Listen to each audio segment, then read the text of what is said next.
torcedor, seja muito bem-vindo a mais um vídeo do canal. E aqui passando para a gente analisar um pouco do jogo da pré-Libertadores que aconteceu ontem entre Onrings e Bahia. Desse jogo eu tenho 3 pontos a analisar. Primeiro, o gramado.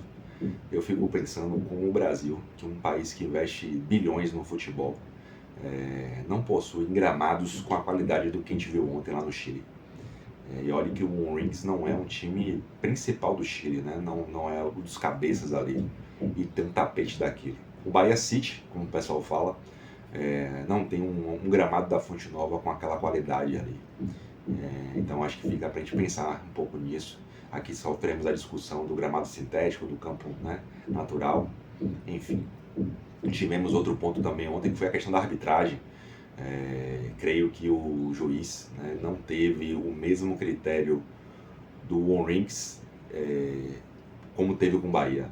E isso deixou os jogadores à flor da pele, que gerou cartões, que gerou discussões. E o Bahia acabou caindo um pouco na provocação do time chileno.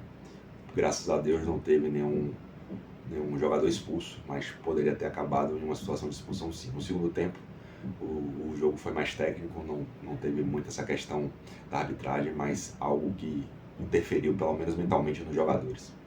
E na questão do Bahia, foi um time que sentiu a pressão, principalmente inicial, do Onrings. Os 15 primeiros minutos ali do abafa, o Bahia acabou tomando o gol logo no início da partida. A formação tática que Rogério colocou não funcionou. Ele até na entrevista disse que muitos jogadores não renderam aquilo que se espera, mas a gente não pode ficar refém só da qualidade do dia que o jogador, né, tá ali bem jogando.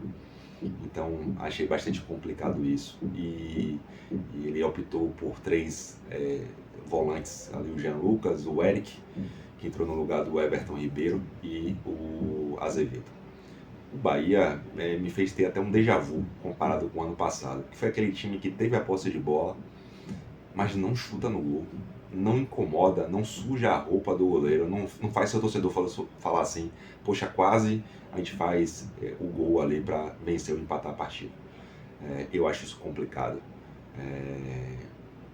muito complicado, um time, principalmente numa competição de mata-mata, não incomodar a defesa, não chutar gols à meta do adversário. E mais uma vez a gente viu isso. O único jogador que conseguiu chutar no gol do Bahia na partida toda foi o Azevedo, que a bola bateu nas redes do lado de fora. Isso é muito pouco para um time como o Bahia. Eu volto a dizer que o Bahia é grande, tem jogadores, se você comparar os jogadores do Onrings com o Bahia, posição por posição, você vai ver que o time do Bahia é infinitamente melhor do que o Onrings. Mas isso tem que se traduzir também dentro de campo, no desempenho dos seus jogadores. A gente percebe que muitos jogadores ainda estão aquém. Jean Lucas muito mal, né? Teve jogadores que sentiram ontem a partida também que não desempenharam a sua melhor função. E eu queria também fazer 2 análises em cima disso.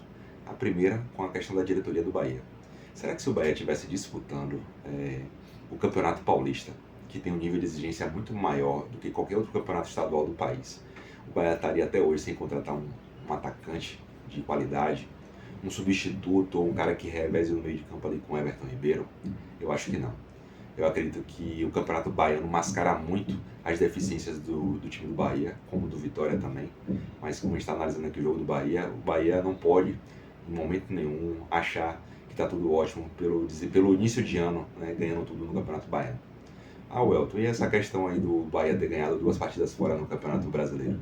Vamos ser sinceros, o Corinthians não estava com a cabeça 100% naquele jogo. O Vasco da Gama estava com uma crise, né, com a pressão em cima do seu treinador. A gente não pode também aqui acreditar que o time mudou, que está jogando um outro futebol de outro mundo, porque não está. A gente tem deficiências e precisa melhorar isso. O Bahia é tão elogiado pela mídia nacional, porque o Rogério Ceni é um cara dedicado, que botou um padrão de jogo no Bahia, mas se você analisar, o time também é muito previsível.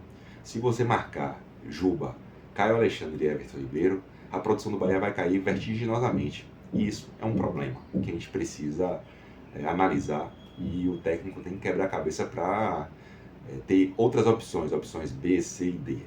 E vamos ser sinceros, o William José e Everaldo não dá. Ontem né? Nossos pontas também não venceram um duelo, não tiveram aqueles dias de glória como normalmente tem. Enfim, acredito que esse foi do males do menor. O Bahia tem condições totais de reverter esse resultado negativo aqui na Fonte Nova na próxima quarta-feira. E estaremos aqui para analisar esse segundo jogo e os próximos jogos do Bahia. Beleza? Se você concordou ou discordou, comenta aqui embaixo. Se inscreve no canal, dá o legal se gostou do vídeo. E vamos para cima, torcedor. Grande abraço.